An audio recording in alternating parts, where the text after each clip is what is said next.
Bonjour, bonjour.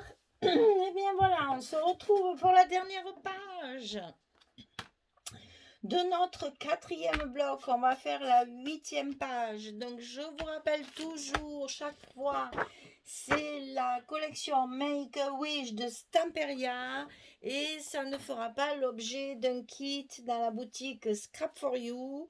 Mais ne vous inquiétez pas, c'est toujours l'ADT de Scrap for You qui travaille pour vous. Donc j'ai voulu faire cet album supplémentaire pour Noël parce qu'on n'y est pas encore et qu'on a le temps d'en faire un autre, donc il n'y a pas de raison de se priver. Donc voilà, je voulais utiliser ce papier surtout parce que je l'ai depuis l'an dernier, je l'adore et j'avais pas réussi encore à l'utiliser. Donc j'ai dit cette fois, je me lance, celui-là, je le fais pour cette année. Donc voilà, c'est encore donc la page verso de celle-ci. Derrière, donc la huitième page, on va avoir une ouverture comme ça, une ouverture comme ça, des petites cascades qui s'ouvrent comme ça sur le côté et des petites cascades qui s'ouvrent et une pochette. Il y a de quoi faire encore, hein? Il y a beaucoup de place dans cet album finalement. Il y a beaucoup c'est bien d'avoir les gros pads de 22 pages là. Finalement, on a beaucoup de papier et c'est très agréable. Alors, pour ce rabat-là, il vous faut couper 19 cm sur 24. 19 sur 24. On plie à 16 et à 17. Il y a de l'épaisseur, on laisse un gousset d'un centimètre. Un pli à 16, un pli à 17 sur les 19 cm. Et la languette, on la colle à l'intérieur de notre enveloppe, comme d'habitude. Sur ce rabat de gauche, on va mettre deux petites cascades comme ça. Enfin, deux petits, oui, c'est des cascades. Donc les cascades, on sait les dimensions par cœur. Ici, 18 sur 11, on plie à 16. La languette, on la colle ici pour que ce soit plus commode à coller pour l'autre côté. Et ici, pareil, 18 sur 11, un pli à 16 et on les enfile comme ceci sur le bord des pages. Comme ça, c'est vite fait. Voilà, ça c'est facile à faire et ça fait beaucoup d'effets parce que justement... Alors là, j'ai choisi du craft parce qu'on est dans les couleurs, beaucoup de couleurs, beaucoup de choses comme ça, vous voyez là. Donc je suis restée plus neutre dans mes matages de photos. Pardon. Donc deux comme ceci. Vous voyez, je les ai séparés. C'est-à-dire là, j'ai laissé la même chose en haut et en bas, ici. Hein, il doit y avoir un demi-centimètre à l'œil comme ça. Exactement. Et donc au milieu, après, ça me fait un petit espace aussi. C'est plus joli, c'est centré, c'est quand même beaucoup plus agréable.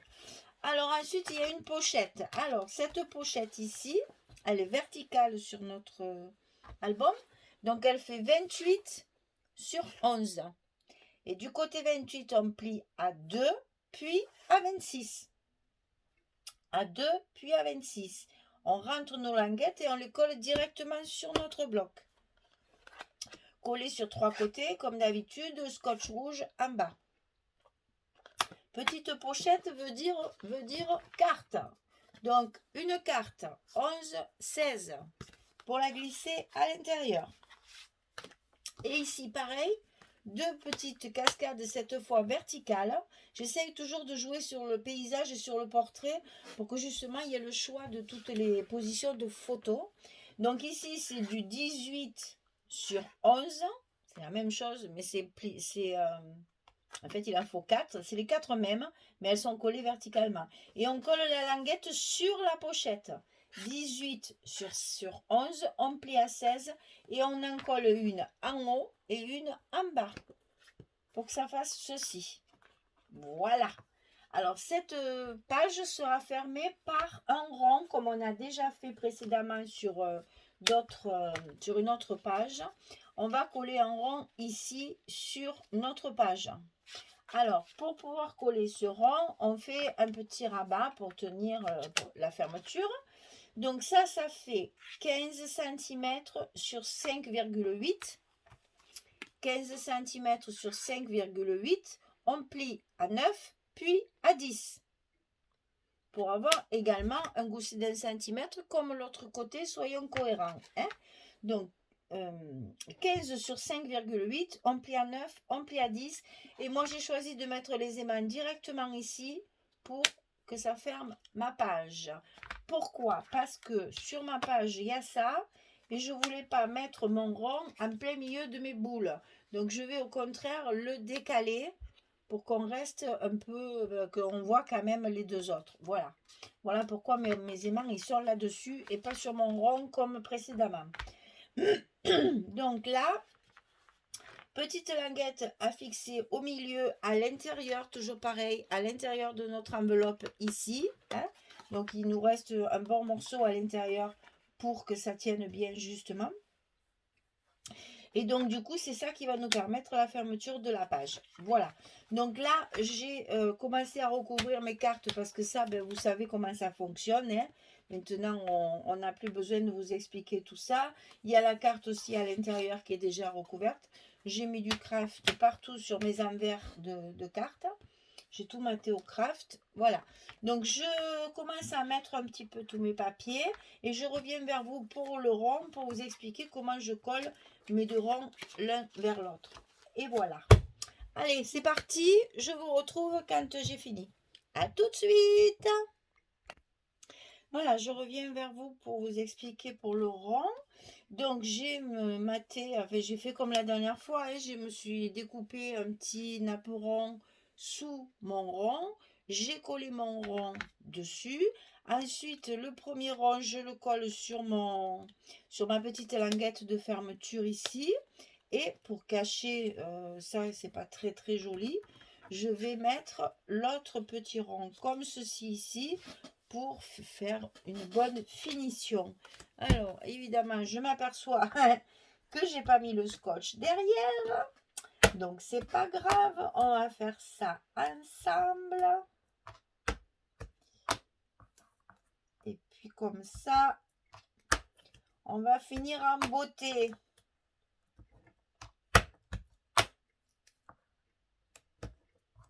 Voilà. Alors, tout ceci,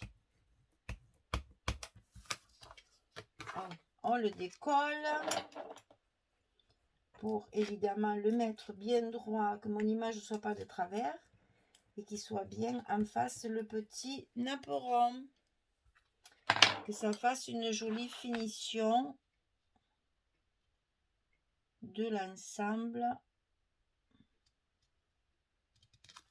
Voilà. On colle bien tout ça pour enfermer tout ce qu'il y a dedans. Et voilà, le petit chat, il est collé. Alors, donc ici, j'ai choisi mon papier avec les boules de Noël. Hein, et donc, j'ai voulu faire comme ici, vous avez le rabat. J'ai voulu faire une continuité dans la page. Donc, en fait, j'ai utilisé la même page avec une partie sur le rabat et une partie sur l'intérieur de ma pochette, ici, pour que ma page soit reconstituée après. Et donc, en fermant, j'ai une boule supplémentaire encore par-dessus qui, comme par hasard, est la même que celle qu'il y a dessous. Voilà, c'est choisi quand même. Hein. Donc, on l'ouvre comme ceci. Ici, on se retrouve avec notre cascade et une grande page. Alors, j'ai choisi celle-ci de page parce que je me suis dit, il y a une petite fenêtre. Si quelqu'un veut mettre une petite photo ici, j'ai trouvé ça génial de mettre la petite photo en plein milieu comme ça. C'est très joli, je trouvais que ça appelait un petit peu de photos à cet endroit-là. Voilà pourquoi j'ai mis ça comme ça. Ici, donc, il y a la cascade en haut et la cascade en bas. Et ici, il y a un emplacement, évidemment, où on peut mettre les photos. Parce que comme ça fait 11 de large, il n'y a aucun souci. On a la place de mettre encore une photo supplémentaire là-dessous. Et à l'intérieur de la pochette, on a la carte recto verso. Là, c'est pareil. Moi, je fais une carte. Parce que après, au bout d'un moment, on n'a plus de papier. Hein, donc, il faut faire attention. Maintenant, si vous pouvez très bien faire un livret ou une grande carte, vous avez toute la largeur de la page ou plusieurs cartes comme ceci. Ou tout simplement, vous mettez plusieurs photos à l'intérieur qu'on sort après à la main. Ça permet d'avoir pas mal de place ici. Donc là, il y a 2 emplacements. 3, 4, 5, 6, 7, 8, 9, 10, 11. Et si on veut, on peut en mettre une 12e. Vous voyez qu'à chaque page, il y a quand même énormément de place photo. Je n'ai pas compté au fur et à mesure les... je n'ai pas additionné mes pages, mais je pense que c'est un album tout en étant pas très grand, pas très gros, parce qu'il est pas très épais. Je pense pas, enfin, ce sera toujours une tranche de 8 puisqu'on a déjà fait la couverture. Hein. Mais c'est pas quelque chose, c'est pas un gros album, mais en même temps, il y a pas mal de place pour mettre les photos. Voilà, et bien les filles, notre 8e page est terminée. Notre 4e bloc est terminé. Donc, qu'est-ce qu'il nous reste à faire? Eh bien, il nous reste à reprendre notre couverture qu'on avait commencé ensemble à la première vidéo. On va coller nos blocs sur notre accordéon ici. Ensuite, on ferme nos enveloppes de l'autre côté. Et ensuite, on n'aura plus que la couverture extérieure à faire. Et l'album sera fini. On a bien travaillé, hein, parce que franchement, c'est du travail. Voilà, donc notre page numéro 8 est terminée. Je vous souhaite une belle journée ou une bonne fin de journée pour les autres. Bonne soirée peut-être même, selon à quelle heure vous me regardez.